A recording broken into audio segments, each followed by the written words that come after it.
আসসালামু আলাইকুম, সবাই কেমন আছেন? আশা করছি ভালো। আজকে আমি আমার ব্লগটা শুরু করছি এই যে আমাদের নিচে গ্যারেজ থেকে। আমি একটু বাইরে যাব, তো চলেন আপনারা আমার সাথে, আপনাদের নিয়েই যাই বাইরে, চলেন যাই। সকাল এখন বাজে 8টা। পরিস্থিতি শিখর হলে কত কিছু করে। সকালবেলায় একটু কাজে বের হইলাম। সকাল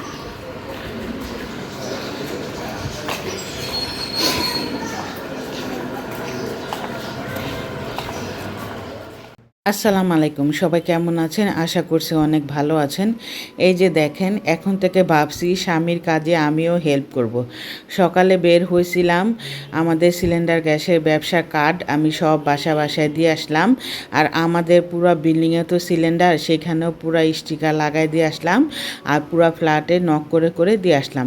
কারণ নেহার বাবা, ও তো ছেলে মানুষ, ফ্ল্যাটে মহিলারা থাকে, গেট নাও খুলতে পারে। এর জন্য আমি নক করে তারপরে দিয়ে আসলাম। আর এখন আমি ভাবলাম যে নাস্তাটা বানায় ফেলি। তো নিধির বাবাকে অনেক দিন ধরে বলতেছিলাম যে আমাদের বিল্ডিংয়েই তুমি দিতে পারো। ও দেখলাম স্টিকারগুলো দিচ্ছিল না, ও বললো ফ্ল্যাটের ভাবি ওরা কি মনে করে। তো আমি ভাবলাম যে আমি দিয়ে আসি। আর এই যে দেখেন, সকালবেলা আমার রান্নাঘরটা মাশাল্লাহ, রান্নাঘর রাত্রেই ক্লিন করে রাখার চেষ্টা করি। আর সকালটা মাশাল্লাহ ভালোই গেছিলো, একটু পরে এমন মেজাজ গরম হয়েছে। তো এইখানে আবার নাস্তা বানাচ্ছিলাম। সকালবেলা তো আমি বাইরে থেকে হাইটা আসলাম, আর বললাম না যে নিধির বাবার ব্যবসার স্টিকারগুলা বাড়ি বাড়ি যায় আমিও লাগাই দিয়ে আসলাম। বাড়ি বাড়ি বলতে কি, আমাদের বাসার নিচে আর সামনে কয়েকটা পরিচিত বাসায় দিয়ে আসলাম। আর যাই হোক, এখানে আবার নাস্তা বানাচ্ছি। ভাবলাম যে এখন নাস্তাটা বানায় ফেলি। তো এই যে রুটি বানাচ্ছি, আমার আবার প্রচণ্ড খিদা লাগছে, কারণ আমি বাইরে গেছিলাম আর এসে দেখলাম একটু ক্ষুধা লাগছে। তাই ভাবলাম যে রুটিটা ভাইজা আর নিধির বাবাকেও ডাক দেই। আর সকালবেলা না আমার মিষ্টি জিনিস দিয়ে খাইতে একদম ভালো লাগে না, তারপরও ভাবলাম যে আজকে একটু সুজির হালুয়া রান্না করি। আর তেল ছাড়া সুজির হালুয়া রান্না করলাম, এই জীবনে ফার্স্ট তেল ছাড়া হালুয়া রান্না করছি। আসলে আমি এভাবে কখনো রান্না করি নাই। আমি জীবন ব্লগার কামির মাকে দেখছিলাম তেল ছাড়া রান্না করতে, কিন্তু উনি আবার রান্না শেষে ঘি দিছিল। আমার তো ঘি নাই ঘরে, তাই এর জন্য আমি তেল ছাড়াই রান্না করব ভাবছি। তো এখানে আবার রুটি বেলে নিচ্ছিলাম, হঠাৎ করে কারেন্ট চলে গেছে। 2 দিন ধরে কারেন্টে লাল বালতি জ্বলতেছিল। নিধির বাবাকে বলছিলাম, নিধির বাবা তো কোনো গুরুত্বই দেয় না। আমি ওকে বললাম না আপনাদেরকে যে ও সহজে কোনো কিছুতে গুরুত্ব দেয় না, যখন একদম শেষ হয়ে যায় তখন ও মানে এটা নিয়ে চিন্তা ভাবনা করে। যাই হোক, নাস্তা বানানোর পর তো মনটা এত খারাপ হয়েছে, অনেক খারাপ হয়েছে। তো এই যে নাস্তা অল্প অল্প করে ভেজে নিচ্ছিলাম, আর ভাবছিলাম যে আজকে কি রান্না করব। বাজার নাই ঘরে, এখন কয়েকটা আলু আছে, ভাবলাম যে ওদেরকে আলু ভাজি করে দেই। আর করলা আছে ঘরে, করলা ভাজি করি। তো পেঁয়াজ তো আনি নাই, তাই ভাবলাম যে দেখি আজকে ব্লেন্ডারে যেই পেঁয়াজ ব্লেন্ড করে রেখেছিলাম ডিপে, সেটা দিয়ে করলা ভাজি রান্না করব। খেতে কেমন লাগে দেখি তো। জীবনে ফার্স্ট পেঁয়াজ ব্লেন্ডার দিয়ে আমি করলা ভাজি রান্না করব। জীবনে বাঁচতে হলে না টাকার অনেক প্রয়োজন, টাকা ছাড়া জীবনে আসলে কোনো মূল্য নাই। আপনি যেটা কিনতে যাবেন, যেটা ঘুরতে যাবেন বা কারো বাসায় যাবেন, সে সব কিছুতেই না আপনার টাকা লাগবে। চিকিৎসা করতে যাবেন, যেটা করবেন সেইটাতেই আপনার টাকা লাগবে। এর জন্য না জীবনে আমি একটা জিনিস উপলব্ধি করছি, টাকা ছাড়া জীবনে আসলে কোনো মানুষের দাম নাই। এই যে দেখেন, সকালবেলা মাশাল্লাহ আজকে অনেক দিন পর রোদ উঠছে। আসসালামু আলাইকুম, সবাই কেমন আছেন? আশা করছি ভালো। আমি আবার একটু বাইরে গেছিলাম। আসলে জীবন থেকে না অনেক কিছু শিক্ষার আছে আর শিখারও আছে।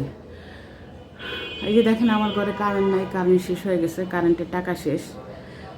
যাই হোক, যখন টাকা পয়সা না থাকবে না, তখন কেউ আপনাকে দাম দিবে না। টাকা পয়সা দুনিয়ার সব। আজকে আত্মীয় স্বজন বলেন, বোন বলেন, ভাই বলেন, রক্তের সম্পর্কে যেই হোক, আপনি ফ্যামিলির ভিতরে একটু টাকা সম্পত্তি আপনার কম থাকবে, আপনাকে 5 জনের যে চোখে দেখবে আপনাকে সেই চোখে দেখবে না। আর আপনার মানে আপনি যাদের বাসায় যাবেন তারা দেখবেন আগের মতো সম্মান দিবে না, আর সেরকমভাবে কথাও বলবে না। যাই হোক, কিছু কিছু সময় কিন্তু এই বয়সেও আমরা আইসা অনেক শিক্ষা পাই এবং শিক্ষা গ্রহণ করি। আমাদের উচিত আসলে এই শিক্ষা থেকে শিক্ষা নেওয়া।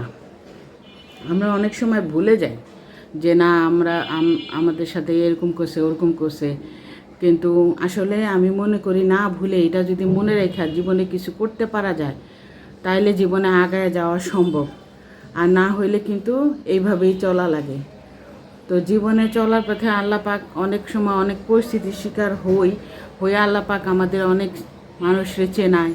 তারপরে অনেক মানুষের মুখোশ দেখি।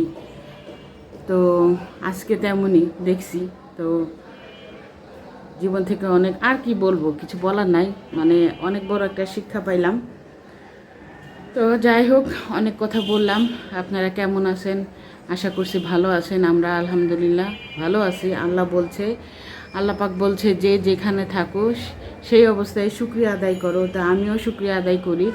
আল্লাহ আমারে যেভাবে রাখছে ওইভাবেই আমি আল্লাহর কাছে অনেক অনেক শুকরিয়া। তো সকালবেলা একটু বের হয়েছিলাম একটু কাজে, আর ভোরবেলা তো উঠে নাস্তা বানাইলাম, আপনাদের সাথে শেয়ারই করলাম। এখন মন মানসিকতা সেরকম ভালো না, দেখি কি কি করি সেটা আপনাদের সাথে শেয়ার করব। আর যদি ভালো লাগে আমার এই ব্লগটা তাহলে অবশ্যই চ্যানেলটা সাবস্ক্রাইব করবেন। আর যারা ফেসবুক পেজ থেকে দেখছেন অবশ্যই পেজটা ফলো করবেন। তো চলেন আমার সাথে, আমি কি করি আমার সাথে চলেন, দেখবেন আপনারা। ফ্যামিলিতে না টাকা যার বেশি তার গুরুত্ব সম্মান তার বেশি। যাই হোক, অনেকে বলে যে একটা মেয়ের ভালো জায়গায় বিয়ে হইলে কিন্তু আমরা অনেক খুশি হই। কেন খুশি হই জানেন? কারণ স্বামী যদি ভালো একটা ইনকাম করে, স্বামী যদি ভালো হয়, তাহলে কিন্তু একটা মেয়ের জীবনে আর সুখের সীমা থাকে না। আমরা মেয়েরা কি জীবনে যদি স্বামীটা ভালোভাবে নির্বাচন না করতে পারি তাহলে কিন্তু সারা জীবন আমাদের এটা বয়ে যেতে হয়। তার পাশাপাশি আমাদের সন্তানদেরও এই কষ্টটা করতে হয়। তো প্রত্যেকটা মেয়েদের বলবো, যারা এখনও আনম্যারিড, বিয়ে করো নাই, চিন্তা ভাবনা করে বিয়ে করো। বিয়ে করলেই হয় না। স্বামী যদি ভালো না হয়, সাংসারিক না হয়, কর্মজীবী না হয়, তাহলে কিন্তু প্রত্যেকটা মেয়েরই কপালে অনেক অশান্তি আছে। এই যে দেখেন, আমি করলা ভাজি রান্না করছি, বললাম না ব্লেন্ডার করা পেঁয়াজ ছিল ফ্রিজে, সেটা দিয়ে রান্না করছি। তো এই যে আর কিছু করার নেই, যখন যেমন আসি তেমন থাকার চেষ্টা করি। আমরা অনেক ফ্যামিলিতে দেখা যায় ঘরের বউকে দোষারোপ করি যে ওই ঘরের বউটা লক্ষ্মী না, এর জন্য ঘরে উন্নতি করতে পারে না, ঘরে কিছু করতে পারে না। পাশের ফ্ল্যাটের ভাবির বউ কি সুন্দর ঘরে উন্নতি করছে, বউটা অনেক লক্ষ্মী। এটা কিন্তু আমাদের ভুল ধারণা। একটা স্বামী যদি ঘরে ইনকাম না করে তাহলে সেই বউটা কিভাবে উন্নতি করবে বলেন? হ্যাঁ, অনেক মেয়েরা আছে যে অনেক স্বামী ভালো ইনকাম করে কিন্তু তারা ভবিষ্যতে চিন্তা করে না, ও ডেইলি উড়ায় ফেলে টাকা পয়সা, ভবিষ্যতে চিন্তা করে না। কিন্তু অনেক সাংসারিক মেয়ে আছে টাকার অভাবে কিন্তু কিছু কিনতে পারে না, ওইভাবে চলতে পারে না। যাই হোক, এখানে দেখেন মেঘলা হয়ে আছে আকাশটা। আর এই যে আমার পাখিগুলা তো দেখাইলাম আপনাদের। তো বৃষ্টি আসবে মনে হয়, ঝড় মানে বাতাস ছুটতেছে অনেক জোরে। আসলে ক্যামেরাতে না সেরকম ক্যাপচার হয় না সব কিছু, ক্যামেরাতে ওরকম দেখানো যায় না। বাস্তবে চোখে যেরকম দেখা যাচ্ছে মনে হয় অনেক জোরে ঝড় আসবে, পুরা বাতাস এসে বারান্দার পুরা কাপড় চোপড় পড়ে গেছে। আর এই যে আমার পুদিনা পাতা গাছগুলা বাতাসে কিভাবে নড়ছে দেখছেন? এখন হয়তো অল্প অল্প বোঝা যাচ্ছে। মনটা বেশি একটা ভালো নাই। আসলে মন ভালো না থাকলে না কোনো কাজে মন বসে না, আর কোনো কিছু করতেও ভালো লাগে না। আর এই যে নিধির বাবা অবশেষে বিকালবেলা আমাদের কারেন্ট বললো, তো বিকালবেলা আমাদের আবার কারেন্ট আসছে। তো সারাদিন আবার কারেন্ট ছিল না, মনটা খুবই খারাপ ছিল। আর এই যে দেখেন বাতাসে সব উপরে কিন্তু উঠতেছে। আর আমাদের লাইফে না অনেকজনের সাথে আমরা মিশি। কিছু কিছু মানুষ না মানুষের কথা শুনে মন খারাপ করে কথা বলা বন্ধ করে দেয়, তারপরে মানে রাগ করে, কিন্তু ওই মানুষটা একটাবারও চিন্তা করে না যে তাকে জিজ্ঞেস করে সে আমাকে কিছু বলল কি না। আসলে এই সমস্ত মানুষ থেকে না দূরে থাকা উচিত। সে অন্যের কথা শুনে মানুষের সাথে রাগ করে, মানুষের সাথে কথা বলা বন্ধ করে দেয়। এইসব মানুষের থেকে না দূরে থাকা আমি মনে করি ভালো। যাই হোক, এখানে দেখেন মুষলধারে বৃষ্টি আসছে, মাশাআল্লাহ, আল্লাহর রহমত। বৃষ্টি কিন্তু আল্লাহর রহমত। তো আল্লাহ অনেক রহমত দিছে, এই কয়দিন ধরে বৃষ্টি আসছে। দুপুরবেলা প্রচুর গরম হয়েছিল, এখন আবার মাশাআল্লাহ ঠান্ডা হয়ে গেছে।